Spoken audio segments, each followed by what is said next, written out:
Okairi! Welcome back to my channel, May Between the Pages. My name is Taylor, and today we're going to be doing my May wrap-up.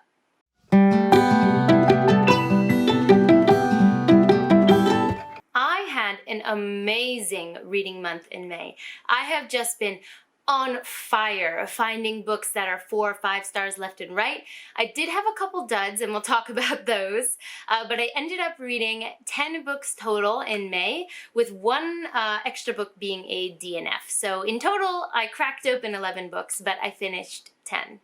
I actually wanted to start this wrap-up off in a bit of a unique way by adding and recommending a song for you guys. Now, my favorite rapper of all time has been Dessa for many, many years. I discovered her through NPR in high school, and I have absolutely loved her music ever since.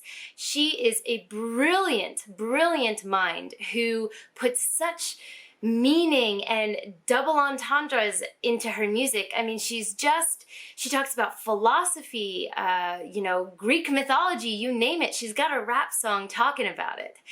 She's just a woman who loves knowledge and puts that into her music. She recently released a new track called Talking Business, and this track tells the story of a murder noir mystery with no action verbs.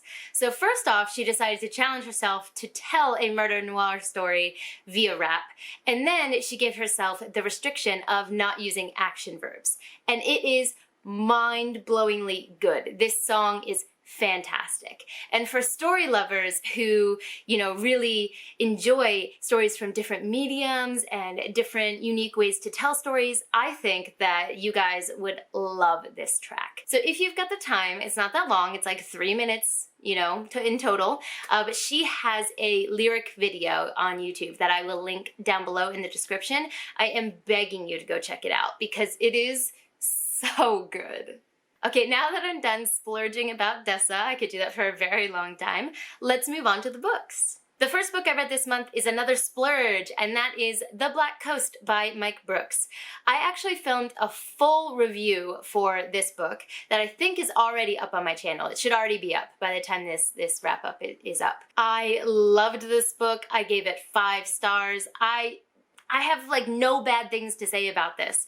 I enjoyed every second of reading it. As you can see, I tabbed the shit out of this, and I cannot wait for the second book. So if you want to hear in-depth thoughts about this book, like the plot and what I really loved about it and some more details, please go watch the wrap-up. I'll have it linked up above in the cards and down below in the description. But just very, very brief, this is a book that follows 4 characters in a world that has war kind of bubbling under the surface. There are 3 main nations who have these kind of tensions between each other. One of them being a kind of Viking-esque nation where we follow a character named Sana from that nation. We follow another character named Damon, who is the adopted son of a noble man, kind of in the middle of bumfuck nowhere on the coast in this kind of medieval European-based setting nation. And then we also, from that same nation, we follow the God King's sister. So the God King is obviously the king of the land, and his sister is responsible for kind of keeping him on the throne, and she's very involved in political machinations. And then we follow a 4th character, Jaya, who is from this 3rd nation, and she is a thief living on the street. So we follow these 4 characters as the cultures and politics between all of their nations collide, and eventually their storylines end up colliding as well. It is amazingly done. The author also plays with language in this book, where one of the nations has gender neutrality baked into the language. It's part of their culture, and he does a really good job exploring that. Again, I'll go more into that in my review, so go ahead and check that out if you want to know more about that part of the book. And on top of all of this, we've got dragons, warrior dragons. It's just fantastic. You know that word comes up on my channel when I just can't get any other word out for how much I love a book. That's what this book has done to me. So I'm on a mission to make people read this. Please, please, please pick it up. It's amazing. The next book is my Retro Reads Challenge from April. So I pulled this book out of the cup in April for my retro reads and didn't get to it. So I finally got to it this month. And that was Looking for Alaska by John Green. Now, I didn't want to read this book, which is why I put it in the cup, because not only does the Retro Reads challenge me to read books that are older, over 5 years ago, published over 5 years ago, but I also put books in there from genres that I don't usually read or wouldn't pick up otherwise. So the point of this book was to make me read something I would not want to read otherwise. And my instincts were right. I gave this book 2 stars. It was insufferably pretentious. The characters were just so into themselves that it's like, why do you even need me to be into you? Why do you need me as a reader to care about you? Because you seem to care about yourself a whole hell of a lot. I could not stand the main character. I've forgotten his name. I'll pop it up on the screen.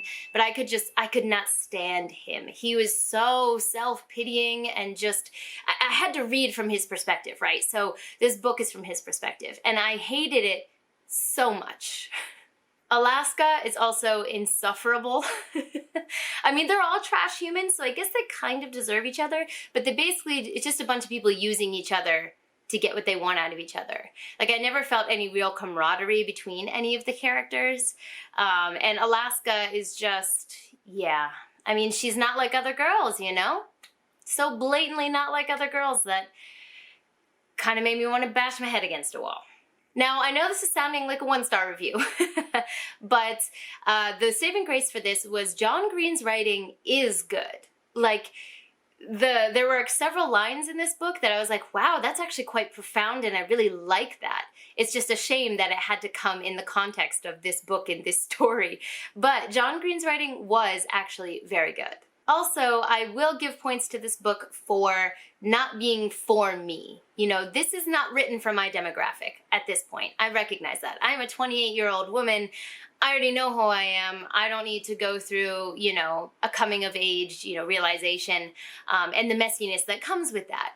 But of course, I did have that point in my life, right? So I think if I read this book during that time, the kind of pretentiousness, the messiness, the, self-focused aspect of this story would have worked better for me because I was going through that at that time. So that's why I didn't give this book a 1-star, because I have to recognize that the demographic is not me. This book was not written for me to connect to so much. So for those reasons, for John Green's writing and the awareness of the demographic this was written for, I ended up giving this book 2 stars, but I was counting the pages I had left before this was over. I didn't enjoy my reading journey. Let's just say that. Let's just go ahead and do the other retro reads book while we're in this topic. So the one for this month was The Unbecoming of Dyer. I pulled that for May. And this was my DNF. I do my very best to go into these retro reads with open minds. And I have completed a lot of books, that are of this genre. And they have surprised me, The Vampire Academy being one of them. It's very different from these books, but it was released at the same time, kind of has the stigma of being, early 2000s, YA literature, all of that. I've had surprises where books have been enjoyable, but this was unfortunately not one of those. When I tell you I DNF'd this book on page 1, hear me out, look. I don't DNF books often, and very, very infrequently, without reading at least 100, 150 pages. But let me get my Kindle to show you what this book says on the first page. Okay, I've got my Kindle. Let's open this, all right? So this first page has the audacity to say, "But with my big mouth, no one would know that a 17-year-old who likes Death Cab for Cutie was responsible for the murders. No one would know that somewhere out there is a B student with a body count, and it's important that you know so you're not next." The audacity of this book. I couldn't do it. I saw that. I checked the page count at 467 pages, and I was like, I can't do this. Also, let's ignore the raggedy ass, side of my Kindle here. I need a new one, okay? This is old, but the front's still nice, so we're gonna hold it this way. Yeah, I went through a Death Cab for Cutie phase, okay? I loved Follow You Into the Dark. That was my emo anthem. But as soon as I saw that reference and the not like other girls aspect of this book on page 1, I was like, this book ain't for me. It's not gonna work. So I'm sorry if this is a book that holds a place in your heart, but at this point in my life, I don't think it's gonna be possible for me to enjoy this story or to give it a high rating. So, I mean, I could do a hate read of this book. If you guys want that, let me know in the comments down below, but 467 pages is a lot to go through when the book tells you on page 1 what you're getting into. So I'm gonna just listen to the book and say, no thank you. Now let's move into the middle grades I read this month. I was on a middle grade, like a rampage. I dove headfirst into this genre this month, and it was just what I needed. I needed lighter, happier reads. It just hit right. So I read a lot of middle grade this month, so let's go ahead and talk about those. The first 2 books that I read were Wondersmith and Hollowpox by Jessica Townsend. These are the 2nd and 3rd books in the Trials of Morrigan Crow series. I don't have the dust jackets on them. If you've seen my other recent videos, you'll know I bought these hardbacks specifically for these naked hardbacks. So I have them on my shelf just looking like this. They're absolutely beautiful. I can't stop staring at them. And the inside is just as beautiful. As these are sequels, I can't go into much of the details of these, but just a quick summary though. These books follow the story of Morrigan Crow, who is a cursed child, and she's supposed to die on her 11th birthday. But instead of dying, she gets whisked away by this man Jupiter North to a whimsical, magical world called Nevermore, where she can take 3 different magical trials to enter the elite magical school there. So that's the story of the first book. And then these 2 books are obviously continuations of that. Between the 2 of these, I think Wondersmith was my favorite because when I tell you I enjoyed every single page, I enjoyed every single page. The whimsy in this book and this book, in both of them, the whimsy is unparalleled. It's just so good. I'm going to be saying that a lot in this wrap up. It's just so good, but it is. It's a coming of age story, as a lot of middle grade is. So we follow Morrigan Crow in the 2nd and 3rd book as she kind of grows up and comes into her own. Something I really enjoy about the series is it's not good versus bad or black versus white. Jessica Townsend really explores the idea of gray characters in middle grade. So people have good and bad inside them. And someone who seems like a horrible person or the most evil person in the world has some nuance to them, and I really like that she's exploring the idea of gray characters in a middle grade. I highly recommend this series. It's just something that will lift your heart and make your day better than before you picked it up. The next middle grade I read was Amari and the Night Brothers by B.B. Alston. This book was also 5 glowing stars. This is the first book in a series, and we follow our main character, Amari, where her life is not going so good when the story starts. She is dealing with bullying at her school and possibly being kicked out of said school, and her brother has gone missing. She ends up getting a hint as to where her brother may have gone, and in following this hint, discovers this whole other world of magic that exists. I've heard other people describe this book as Men in Black meets middle grade, and that is what this is. So there's a whole other world of magical creatures, be them good, bad, whether they can hurt humans or not. And this society, this secret society, works to keep them hidden and keep the peace between the non-magical world and the magical world.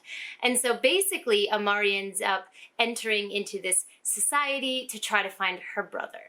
This book also has the trial aspects to it, where she's trying to enter a specific sector of this secret society. So you get the trial aspect. The found family aspect is also there that I talked about that in Nevermore as well. So it's got all those same kind of wholesome themes, but it's a very unique take on the magical world aspect. And the whimsy is again off the charts. Like, we're talking elevators that have personalities, boogeymen who prefer different types of fear, like some types of fear taste better than others. Like, there's just so much explored in this book that brings this like pinch of magic to it. So I listened to this via audiobook and I was really immersed in the world, but I want to own it physically because just like Nevermore, the naked hardback of the UK edition of this book is stunning. So I really want to have this on my shelves. I think I'll be purchasing that soon. But this book was another one that left my day better than I started it, and I would recommend this to readers of all ages.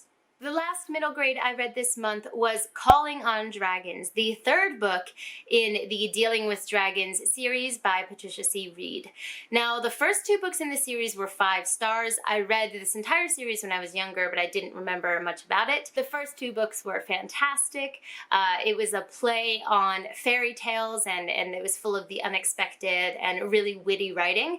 However, this third book took a nosedive in quality, unfortunately.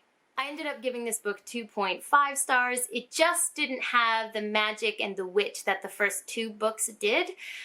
There's a new character introduced in this book that is just mind-numbingly annoying, and he is on almost every page. Like, it's a rabbit named Killer that through a bunch of magic gets turned into like a donkey, and it's supposed to be comedic, all these changes this character goes through and how he's really stupid, but it just doesn't work. And the jokes keep being said as if they're working. So that aspect of this book really was a downer for me. There is a witch character that we follow that I really do like, and I'm glad she kind of had a more prominent aspect in this book, but everything else surrounding her, even the story at this point, is getting a little repetitive. So yeah, really wasn't a fan of this installment in the series. There is one more book though, and I'll be reading that in June. So hopefully it can be brought home in the final book and kind of bring back some of the amazing points of the first 2 books. But we'll see. You know, you'll hear about that in my wrap up next month. I do still highly recommend the first 2 books though. So in the first book, we follow a princess named Cimarine who doesn't want to be your typical princess. She's very tomboyish. She just doesn't fit the role that society wants of her. So, you know, with nothing left to her but to run away, she decides to go to the dragons who live in the mountains and volunteers to be kidnapped. She says, hey, you know, it would be really convenient if you would kidnap me because I don't really feel like being a princess. And one of the dragons, Kazul, takes her up on it. So the first book is all about the adventures that she has while being a dragon's princess. And like I said, there's a lot of playing with fantasy tropes and lots of witty writing. So highly recommend the first 2 books. Absolutely worth your time. The next book I read was From a Whisper to a Rallying Cry by Paula Yu. This is a nonfiction book about the murder and the trial of Vincent Chin, who is a Chinese-American man who was killed for racial reasons. It was a hate crime in the midst of the Japanese car industry boom in America. So there was a lot of hatred towards Asian people. And unfortunately in the States, Asian people get lumped into one demographic, right? So absolutely, if he was Japanese, this crime would not have been acceptable, but it didn't really matter that he wasn't Japanese. It just mattered that he was Asian in the midst of this kind of hatred bubble that we had at the time. So there's not really any spoiling this book because it is a nonfiction, so if you Google it, you know, you'll know what the end result is, but I decided to go into this book blind, not knowing the end result.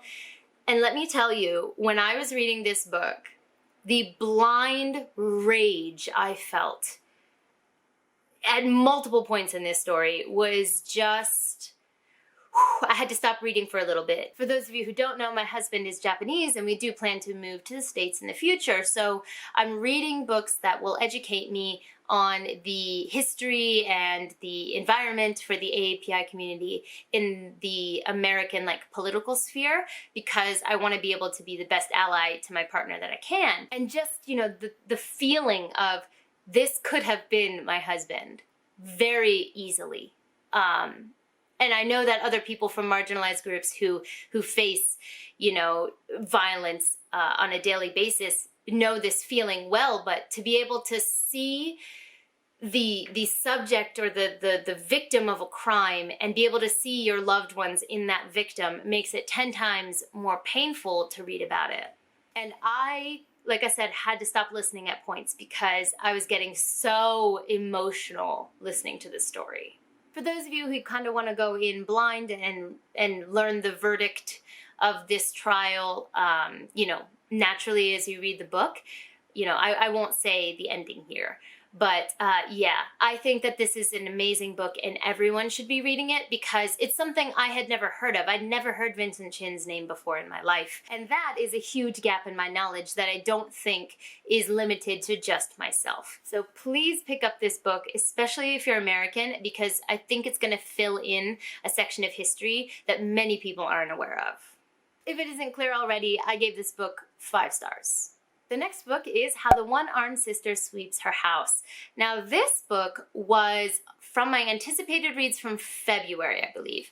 But every time I got it from the library, my hold would come in. I would be in the middle of another book, or I didn't feel ready for the heaviness I knew was coming with this book, so I would like put off my hold. And finally, the stars aligned. My hold came in and I felt like I could handle, you know, a heavier story. So started listening. Let me tell you, even though I did the mental prep before this book is heavy and it does not let up. It does not take its foot off your neck. Like, there is so much suffering between the pages of this book. Obviously, the author put the suffering there for a reason. It's not one of those books that comes off as gratuitous or, you know, torture porn or anything like that.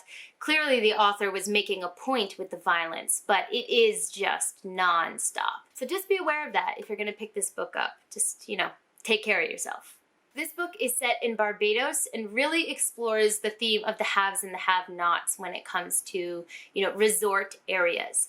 So typically the locals who live in these places are very poor and don't have, you know, a high quality of life, whereas the people who pay to vacation in these places, you know, there's a huge gap there between quality of life. So this book definitely explores that, and it also explores the culture within those who live in these types of locations. There are interactions between these two different socioeconomic status groups, but those interactions don't always end well. Along with the themes of have and have-nots, this book also explores misogyny, grief, trauma, and how to deal with those things moving forward in your life.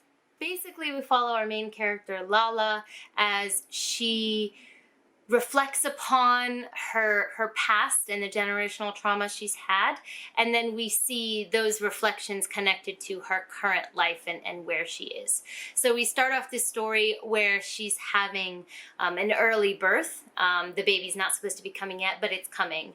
And so this book really takes off running. The author uses this first instance to really set the stage for the quality of life of Lala and those around her, and then really takes off from there. I don't want to give away much more because the plot isn't super intricate here. It's more the exploration of the themes that I talked about and the characters and how they fit into these themes. So I don't want to say too much more about the story because I think that'll give things away, but it is absolutely beautifully written. I know this has been you know, recommended, I don't think that's the word you say, nominated, there you go, nominated for multiple prizes, and I can definitely see why. It will immerse you into this world without a doubt. I ended up giving this book 4 stars. All right, let's finish this out with the manga that I read this month. The book club that I'm a part of, called the Only Good Book Club, we decided to read manga this month, and we had like a list of manga that we could choose from, and then we would just chat about them. I ended up picking 2 from the list, the first one being Spy Family. This is a delightful, delightful manga where our main character here is a spy. He's like the best spy that his country has. And in order to complete his next mission, he needs to have a family as part of his disguise, part of his cover. So he goes to this orphanage to, you know, pick a random child to be part of of his cover, and little does he know that the child, the little girl that he picks, is an esper, so she can read other people's minds. So she knows that he's a spy, but he doesn't know that she knows that he's a spy. And then he has to complete the disguise with a wife. And through some mutually beneficial circumstances, him and another woman decide that they're willing to lie for each other and say that they are dating. However, little does he know that the woman is a hitman and an assassin. So they're all kind of hiding from each other their true nature. So both the mother and the father don't know the little girl can read their minds, and neither of them know the other person's true job. So we end up with this really comedic situation of these three completely different personalities having to live together and work together towards a common goal while still hiding their true nature from each other. It's hilarious. I've read the first 2 volumes at this point. I only own the first one physically, but I will be buying the rest in Japanese because I'd like to add this to my collection because I adore this so far. It's so much fun, and then it's like sprinkled with little cute moments between the characters, and I can't wait to continue with this. I highly recommend it if you're looking for a new manga to pick up because I don't hear a lot of people talking about this one. And finally, we are at the last one, and that is Gokushufudo, or The Way of the House Husband. I have seen this being talked about more on BookTube, and I think part of that is because there is a Netflix anime of this now, and that's what brought it to my attention as well. This follows a previous Yakuza boss, now turned house husband. So he stays home, he cooks, he cleans, and his wife is a high-powered career woman. And it's a comedy about this scary Yakuza guy, basically learning the domestic arts. And try as he might, he can't help but look scary while using a Roomba. So there are parts of this that are funny, and I giggled out loud, especially, I just mentioned the Roomba. That particular chapter was funny for me. But some of the other chapters really aren't funny and don't hit right for me. So this is a really hit or miss one. I love the premise and I love the idea, but the execution doesn't work so well for me. So I ended up giving this overall a 2.5 star. I think I read the first and the second book at this point, and I've watched maybe 3 or 4 episodes of the anime, so I think I will finish it, but yeah, it's just hit or miss. Concludes my May wrap-up. I had an amazing month, like I said at the beginning of this video. I just got so much joy from the books and the media that I consumed this month. So hopefully I can continue to make really good predictions of what'll be 4 or 5 stars for me in the future. If I can, future's looking bright. Let me know in the comments down below if you've read any of these, if you disagree with them, have I convinced you to read any of them? I'd love to chat with you guys down below. Don't forget to like, subscribe, and click the bell. It really helps with the algorithm, and I appreciate it. But for now, I'm gonna head out. Ja ne!